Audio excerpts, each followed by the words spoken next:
Big Boss season 9 Tamil வருகிற October 5ஆம் தேதி மிக பிரம்மாண்டமாக நடைபெற இருக்கிறது. என்னடா இயேசுநாதர் மாதிரி கை வச்சிட்டு இருக்கியே அப்படின்னு நீங்க பார்க்கறது எனக்கு புரியுது. ஆக்சுவலா வந்து ப்ரோமோவை பார்த்து நான் அப்படியே மிரண்டு போயிட்டேன். அந்த ஷாக்ல தான் இருக்கேன். அதனால தான் கை இப்படி இருக்கு. அதாவது கிராண்ட் லான்ச்சுக்கான 2வது ப்ரோமோவை விஜய் டெலிவிஷன்ல வந்து ரிலீஸ் பண்ணியிருக்கிறாங்க. அதுல வந்து பாத்தீங்கன்னா என்ன தீம்னா தியேட்டர்ல வந்து ரசிகர்கள் படம் பார்த்துட்டு ரிவ்யூ கொடுக்குறாங்க. அந்த ரிவ்யூல என்னென்ன மாதிரியான மாற்றங்களை ரசிகர்கள் குடுக்குறாங்க. என்னென்ன மாதிரியான ரசிகர்கள் பேசுறாங்க. ரசிகர்களுடைய மனநிலை என்னவா இருக்கு. ஒரு படத்த பத்தின டிஃபரன்ஸ் ஆஃப் ஒப்பீனியன சொல்லும்போது, என்னடா ஒண்ணுமே புரியலையே! ஆளாளுக்கு ஒண்ணொண்ணு சொல்றாங்களே! அப்படிங்கிற மாதிரி இருக்கும். இந்த படத்துக்கு போலாமா? வேணாமா? அப்படின்னு தோணும். அத ஒரு கான்செப்ட்டா எடுத்து இவங்க வந்து ரிவ்யூ பண்ணியிருக்காங்க. ஸோ டைம் வேஸ்ட் பண்ணாம எப்படி இருக்குன்னு பாத்துரலாம். செம்ம சண்டை போடுறான் ப்ரோ. என் சீட் இன்னொருத்தர் உட்கார்ந்துட்டான். ப்ரோ ஹீரோயின் ஒரு ஸ்டெப் போடுவாங்க பாருங்க. செம சண்டை போடுறாங்க ப்ரோ அப்படின்னு சொல்லிட்டு ஒரு பையன் சொல்றான். அடுத்து இன்னொருத்தர் சொல்றாரு, ஆக்சுவலா வந்து செம சண்டைங்க. என் சீட்ல இன்னொருத்தன் உட்காந்துட்டான். அவனுக்கு எனக்கும் சண்டை. டேய் படத்த பத்தி ரிவ்யூனா படத்த பத்தி சொல்றா. நீ சண்டை போட்டது, நீ பாப்கார்ன் வாங்கி தின்னது, நீ வந்து பாத்ரூம்ல போய் உச்சா போன கதையெல்லாம் சொல்லிக்கிட்டு இருக்க. அப்படிங்கிற மாதிரி தான் ஃபீல் ஆச்சு. அப்படி ஹீரோயினா? ஹீரோயின் அந்த படத்துல இல்லையா? அதான் ஹைலைட். அதுல இருப்பா. எண்டுங்க எண்டு கார்டே போடலங்க. செம்ம ட்விஸ்ட். கண்ணுல இருந்து ஒரு ஷாட் வருது பாருங்க. ஒரு மண்ணும் இல்ல. ஒருத்தன் ஹீரோயின் வந்து வேற லெவல்ல டான்ஸ் ஆடினாங்கங்கிறான். ஒருத்தன் ஹீரோயினே இல்லைங்கிறான். இது மாதிரி ஒவ்வொருத்தனும் ஒவ்வொரு விதமா ஒரு படத்தை பத்தி சொல்றான். ஆனா அதுல இந்த ஹுட்டி போட்டுட்டு நின்னுட்டு இருக்கிறான் ஒருத்தன். டேய் இருடா நானும் ரிவ்யூ பண்ணணும்னு பாக்குறேன். அவார்டா கொடுக்குறாங்க, இப்படி நடிக்கிறியே அப்படிங்கிற மாதிரி, எதுக்குடா இப்படி பெர்ஃபார்ம் பண்ற? ரொம்ப வருஷமா வாய்ப்புக்கு காத்துட்டு இருந்திருப்பாங்க போல இருக்கு. யாராவது எனக்கு நடிக்கிறதுக்கு வாய்ப்பு கொடுங்கடா அப்படின்னு விஜய் டிவில இருந்து, தம்பி இந்த மாதிரி ப்ரோமோ ஒன்று எடுக்கிறோம்ப்பா, நடிக்க வரியா அப்படின்னு கேட்டதும், ஐயோ நான் வர்றேன் அப்படின்னு சொல்லி மொத்த திறமையும் காட்டிடணும் அப்படிங்கிற அவனுடைய வெறி புரியுது. ஆனா ஓவர் ஆக்டிங் பண்ணி ஏன்டா ப்ரோமோவை கெடுக்குறீங்க? ஒண்ணுமே புரியல. அதான கான்செப்ட். ஒரு ரிவ்யூ போய் கேட்குறாங்க எப்படி இருந்துச்சு அப்படின்னு. ஒவ்வொருத்தனும் ஒவ்வொரு ஒப்பீனியனை சொல்லுவான். படம் நல்லா இருந்துச்சும்மா, நல்லா இல்லைம்மா, ஆவரேஜும்மா, ஹீரோயின் இருந்தாங்கம்மா, இல்லைம்மா, கணக்கு டீச்சரா அவங்க அப்படிம்மா ஒருத்தன். இப்படி டிஃப்ரென்ஸ் ஆஃப் ஒப்பீனியன் இருக்கும். அதைத்தான் நீங்க சொல்ல வந்திருக்கீங்க அப்படிங்கிறது எங்களுக்கு புரியுது. ஆனா இதுக்கு நீங்க இவ்வளோ மெனக்கட்டு ஒவ்வொருத்தனையும் கூப்பிட்டு வந்து நடிக்க வச்சு, இது ப்ரோமோவா இல்ல மென்டல் ஹாஸ்பிட்டல்ல போய் எடுத்தானுங்களான்னு தெரியல. ஒருத்தன் பைத்தியம் மாதிரி தலையை பிடிச்சிக்கிட்டு இங்கிட்ட ஆடிக்கிட்டு இருக்கான். ஒருத்தன் லூஸ் மாதிரி உளறிக்கிட்டு இருக்கான். என்னடா ப்ரோமோ எடுத்து வச்சிருக்கீங்க அப்படிங்கிற மாதிரி தான் இருந்துச்சு.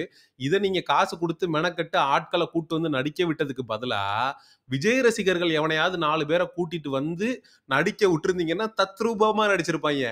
தளபதி அப்படின்னு இருப்பாங்க. ஏன்னா நாய் வாழை மீச்ச மாதிரி கத்தியிருப்பாங்க. நல்லா இருந்திருக்கும். லைவா இருந்திருக்கும். அப்படி இயல்பா இருக்கும். அது மாதிரி கூட்டிட்டு வந்து நீங்க ஷூட் பண்ணி இருந்திருக்கலாம். அவங்க வந்து விஜய் அவர்கள் அரசியலுக்கு போயிட்டாரு அப்படின்னு சொல்லி இதுக்கப்புறம் படம் வராதுன்ற மனவேதனையில இருக்காங்க. அவங்கள கூட்டு வந்து இயல்பா எடுத்துட்டு போயிருந்திருக்கலாம். இதை விட்டு மெனக்கட்டு காசை செலவு பண்ணி, சரி ரைட்ரா இப்போ என்னடா சொல்ல வரீங்க? அக்டோபர் 5ஆம் தேதி கிராண்ட் லான்ச். உங்க ஷோவை நாங்க எல்லாரும் பார்க்கணும். நான் வந்து வீடியோ போட்டேன்டா. என் வீடியோ ஒரு 1000 பேருக்காவது போகும். அந்த 1000 பேர் கண்டிப்பா வந்து ஷோ பார்க்க வந்துருவாங்கடா. ஓகே தானடா? அதுக்காக ப்ரோமோ எடுக்கிறேங்கிற பேர்ல ஏன்டா இப்படியெல்லாம் அநியாயம் பண்றீங்க அப்படின்னு சத்தியமா கேட்கணும்னு தோணுது. ஏன்னா மொக்கமா எடுத்துட்டு இருக்கிறானுங்க. இதுக்கு முன்னாடி என்னடான்னா கிழவைங்க எல்லாம் சேர்ந்து குடிச்சு கூத்தடிச்சிட்டு இருக்காங்க. இளவட்டம் படுத்து தூங்கிட்டு இருக்கான் நைட்டு 2 மணிக்கு. என்ன கன்றாவிடாது, என்னடா ப்ரோமோ எடுக்கிறீங்க அப்படிங்கிற மாதிரி. பார்த்தா புரியாது, பார்க்க தான் புரியும். ஆனா பார்க்கவும் நீங்க பண்றது புரியலையே. போன சீசன் நானும் ஒரு ரிவ்யூலாம் பண்ணல. வெக்ஸ் ஆகி போங்கடா நீங்களும் உங்க ஷோன்னு சொல்லிட்டு ஷோவை வந்து ஒரு ஆடியன்ஸா பார்த்துக்கிட்டு இருந்தேன். அப்படி பார்த்துட்டு இருக்கும்போது கடைசி வரைக்கும் புரியல. ஏன்னா முத்துக்குமரனெல்லாம் இவங்க டைட்டில் வின்னர்னு அனௌன்ஸ் பண்றாங்க அப்படிங்கிறப்ப என்ன கருமம் முடிச்ச சோடா அது அப்படிங்கிற மாதிரி தலையை சொரியற மாதிரி தான் இருந்துச்சு. அப்ப இந்த தடவையாவது 100 நாட்கள் நீங்க பார்க்க புரியுங்கிறீங்க. புரியுமா? நம்பி பார்க்கலாமா அப்படிங்கிற கேள்வி ஆடியன்ஸுக்கு மத்தியில எழுந்திருக்கு. ப்ரோமோவெல்லாம் பார்க்கும்போது கொஞ்சம் நம்பிக்கை கம்மியாக தான் இருக்கு. ஆனா இன்னொரு பக்கம் கண்டஸ்டன்ட் செலெக்ஷனை பார்க்கும்போது அகோரி கலையரசன், அதுக்கப்புறம் வந்து பலூன் அக்கா அப்படின்னு சொல்லி கண்டஸ்டன்ட் செலெக்ஷனை பார்க்கும்போது கண்டென்ட் இருக்கு. இவனுங்க இந்த சீசன்ல ஒரு பரபரப்பை ஏற்படுத்தி ஏதாவது ஒரு பிரச்சனையை பண்ணணுன்ற முடிவில் இருக்கிறாங்க. மலையாளத்துலலாம் பார்த்தா லெஸ்பியன் கப்புள் அப்படின்னு சொல்லி மிகப்பெரிய அளவில் போயிட்டு இருக்கு பிரச்சனை. மோகன்லால் வந்து தீர்ப்பு சொல்லி லெஸ்பியன் கப்பலுக்கு ஆதரவாக தீர்ப்பு சொல்லி ஒரு மிகப்பெரிய பரபரப்பு ஏற்பட்டிருக்கு. மலையாள பிக் பாஸ் இண்டஸ்ட்ரியே பத்தி எரியுது. அது மாரி தமிழ் இண்டஸ்ட்ரியில ஏதாவது ஒண்ணு பண்ணுங்கடா. அ அங்க ஒரு லெஸ்பியன் கப்புல கூட்டிட்டு வந்தாங்க. இங்க நீங்க ஒரு கே கப்புல கூட்டிட்டு வாங்க. நான் காமெடிலாம் பண்ணல. சீரியஸா சொல்றேன். அது மாரி கொண்டு வந்தீங்கன்னா, ஆடியன்ஸ் உள்ள வருவாங்க. என்னது கே கப்புலா? இந்திய வரலாற்றில் முதல் முறையாக மலையாளத்தில் லெஸ்பியன் கப்புல், தமிழ்ல வந்து கே கப்புல் அப்படின்னு சொல்லி உங்களுக்கு டிஆர்பி எகுறும்ல. மக்கள் "ஓ! அப்படியா?" அப்படின்னு சொல்லி ஆர்வமா பார்க்கறதுக்கு வருவாங்கல்ல. அது மாரி ஏதாவது புது முயற்சிய பண்ணுங்கடா. அத விட்டுட்டு தேஞ்சு போன ரெக்கார்டே போட்டு அர அரன்னு அரைச்சுக்கிட்டு கண்டஸ்டன்ட்ஸை வச்சு தான் இந்த ஷோ ஹிட் ஆகுறதும் இல்லை ஃப்ளாப் ஆகுறதும். விஜய் சேதுபதி அவருடைய ஹோஸ்டிங் வந்து ரொம்ப ஆவரேஜாக இருக்கு. He has to improve his hosting in Bigg Boss season 9 Tamil. At the same time this particular BB team must focus in contestant selection. என்ன நாய் பிடிக்கிற வேனை வாடகைக்கு எடுத்து கொண்டு போய் ஆட்களை ஏற்றி கூட்டிட்டு வந்து இறக்காம நல்ல சோஷியல் மீடியால நல்ல பாப்புலராக இருக்கக்கூடிய நபர்கள், கான்ட்ரோவர்சியலா இருக்கக்கூடிய நபர்கள், அவங்களெல்லாம் உங்களுடைய டிஆர்பிக்காக சொல்றேன். நாங்க ஏன்டா அடிச்சுக்கணும்? At the end of the day நமக்கு ஒரு பெனிஃபிட் இருக்குன்னு வச்சுக்கங்க. இவனுங்க நல்ல டிஆர்பி குடுத்தா தான், நல்ல கன்டென்ட் குடுத்தா தான் நம்ம சேனலும் நல்லா ரீச் ஆகும்.